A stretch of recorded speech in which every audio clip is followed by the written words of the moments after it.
Ya. Pemindahan warga Gaza gimana? Ya kalau itu belum ada, cuman kita tentu siap-siap ya, diajak oleh Mensesnek untuk siap-siap, siapa tahu nanti ada arahan dari Presiden, itu aja. Nah tentu Kementerian Sosial punya beberapa fasilitas ya, kalau toh itu misalnya nanti ada arahan yang bisa digunakan untuk evakuasi warga Gaza. Itu pun semua amat tergantung pada arahan Presiden. Untuk kotanya katanya udah disiapkan, Mas? Maksudnya? Kota yang akan dituju. Ya salah satunya, bukan di sana, salah satunya yang kita persiapkan itu di Pangkal Pinang. Cek ya. Ya. Ya Gus, gimana Gus tadi di dalam silaturahmi? Ya silaturahmi ya seru ya, akrab, hangat ya. Semua bisa bersalaman satu dengan lain, saling ngobrol. Ada Mas Ahmad Dhani, ada Raffi Ahmad, ada Mbak Mulan. Jadi tambah seru. Sekarang ada beberapa teman-teman yang menyumbangkan lagunya. Kalau saya juga menyumbangkan lagu dalam arti bikin lagu sumbang. Ya, jadi itu. Selain halal bihalal mungkin ada sedikit pembicaraan tentang mungkin struktur negara segala semacam. Kalau secara khusus saya enggak ya. Saya lihat semua saling bicara dan saya lihat akrab itu aja. Yang saya lihat itu bahwa semua tamu yang hadir bisa diterima dengan baik oleh Pak Muhaimin ya dan keluarga, kemudian semua bisa berbincang-bincang secara khusus ya, satu persatu ya, tentu ada yang sambil berdiri sambil duduk. Saya sendiri tentu bersilaturahim ya, tanya kabar sedikit, soal urusan kantor nanti dibicarakan pada hari-hari berikutnya gitu. Berarti nggak ada khusus untuk program-program antar? Tidak ada, yang menyampaikan sambutan hanya tunggal, Pak Muhaimin Iskandar selaku tuan rumah menyampaikan selamat datang, terima kasih dan sekaligus mohon maaf, itu aja. Selebihnya ya perbincangan yang hangat itu tadi. Kerjaan berarti segala macam? Belum sampai di sana. Tapi memang setiap tamu bisa bicara secara khusus dengan Pak Muhaimin satu persatu gitu. Semangatnya setelah Lebaran ini nanti kabinet kedepannya akan gimana mungkin barangkali? Ya tidak hanya soal Lebaran, pada saat hari libur pun kabinet kerja dengan baik gitu.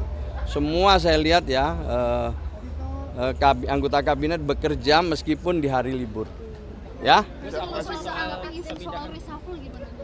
Soal reshuffle saya nggak pernah dengar itu ya. Ya. Pemindahan warga Gaza gimana?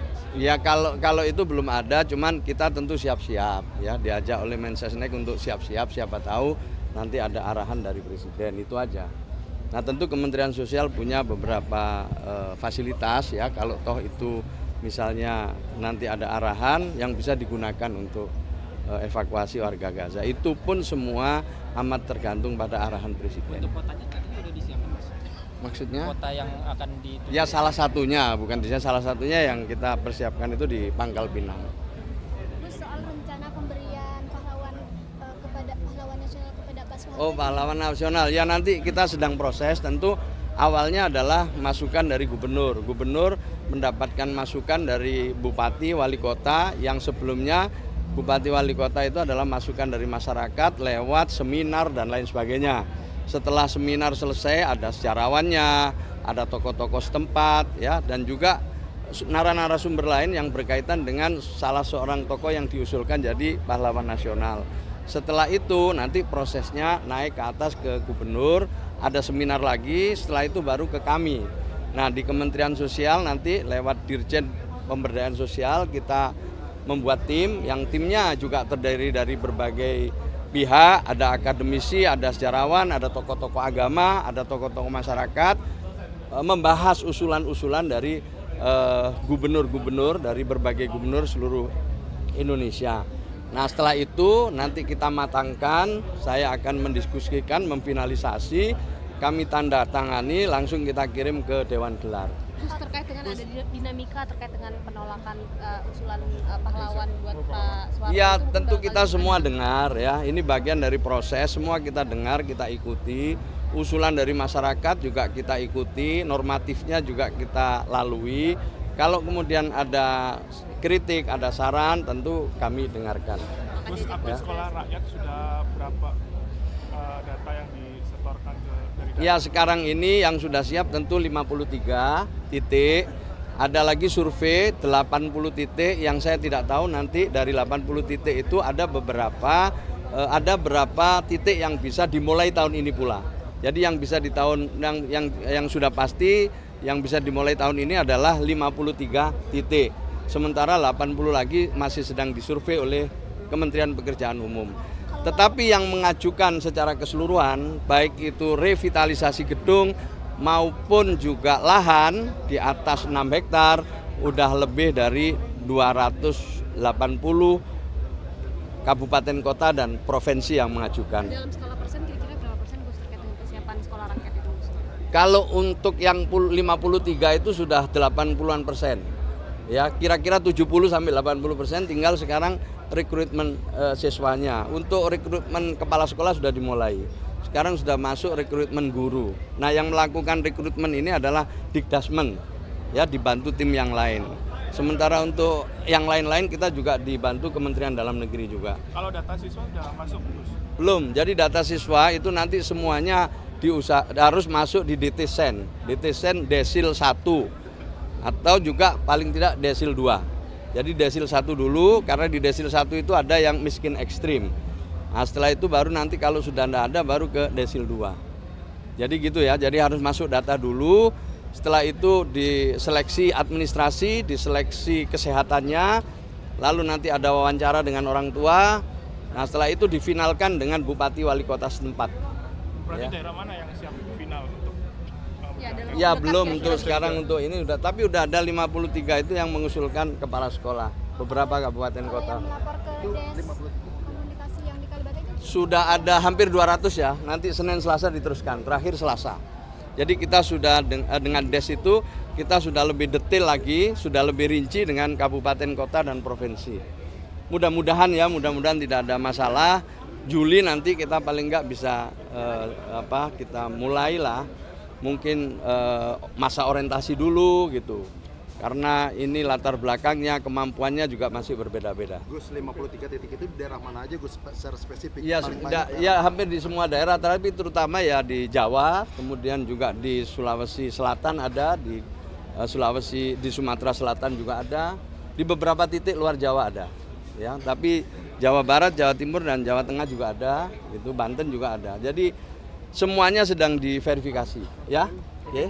Selesai ya, jelas ya. Jelas ya, makasih. Saya kira ini Cak Imin mengatakan kita akan kalau kemarin itu di bulan Ramadan itu yang kita perbaiki hubungan kita dengan Allah, disambung.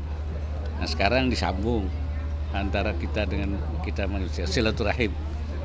Nah, ini orang Indonesia paling pintar. Tidak ada di negara lain yang bisa membuat satu cara bersilaturahim yang efektif. Dua, satu halal bihalal. Itu nggak ada di negara lain. Itu untuk bersilaturahim. Kedua, mudik. Mudik itu kan silaturahim. Nggak ada di negara lain. Itu cara kita membangun hubungan silaturahim itu. Dan itu terus harus dibangun karena silaturahim itu kan menyambung kembali tali sesama saudara. Saudara seagama, saudara sebangsa, dan saudara sesama manusia itu.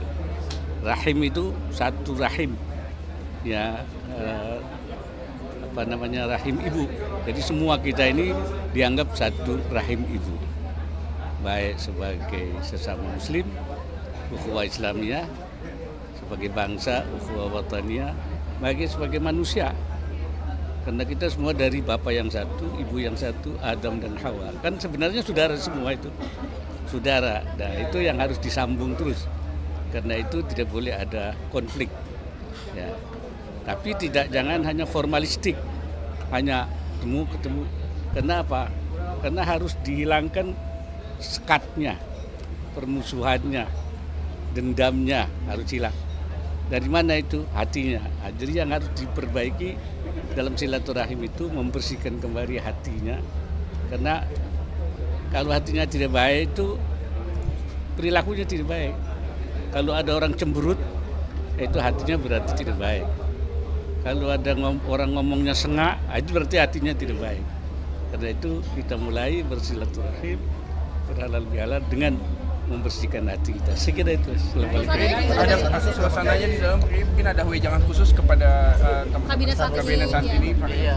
Ini kan Ada wejangan-wejangan. halal pertama. Ya, saya kira kita semua tahu bahwa situasi sekarang itu kan tidak baik-baik saja. Karena itu harus bekerja keras, harus bersatu, harus mengambil langkah-langkah yang terbaik, lebih mengutamakan yang mana yang harus prioritas yang didahulukan. Saya kira itu aja. Yai, sebelumnya sempat ketemu Mas Gibran menteri di kabinet soal ke Solo dan menimbulkan isu ada beberapa menteri di kabinet soal ke Solo ke Pak Jokowi, tapi ini kemudian muncul narasi munculnya dualisme kepemimpinan dan ini Saya kira itu bagian dari harus diartikan sebagai dari silaturahim tadi dengan bekas presiden, dengan bekas wakil presiden, dengan yang lain-lain juga. ini ancaman nggak jadi ancaman ke kepemimpinan Pak Prabowo nggak? Ya kalau hatinya bersih semua tidak ada ancaman. Hatinya kan dibersihkan dulu. Nggak ada ancaman. Sempat ketemu Mas Gibran bahas apa Pak Yai? Ya silaturahim juga. Ya, Ada pesan yang disampaikan ke Mas Gibran nggak Pak Yai kemarin? Ya ngobrol biasa lah. Harus saya sebagai orang lebih tua tentu memberikan banyak hal pengalaman saja. Saya kira terima kasih. Jadi soal rencana evakuasi Mungkin soal relokasi, wacana relokasi warga Palestina, mungkin ada tanggapan. Saya kira yang penting itu bagaimana mengatasi kesulitan yang ada di Gaza dengan cara apapun. Kalau itu bisa menyelesaikan tidak ada masalah. Ya tapi kalau memang itu sulit, ya saya kira kita memberi bantuan kepada masyarakat di sana. So, memindahkan juga hal yang tidak mudah kan. Tapi juga membantu di sana juga tidak mudah. Jadi mana yang paling mungkin kita memberi bantuan? Saya kira itu.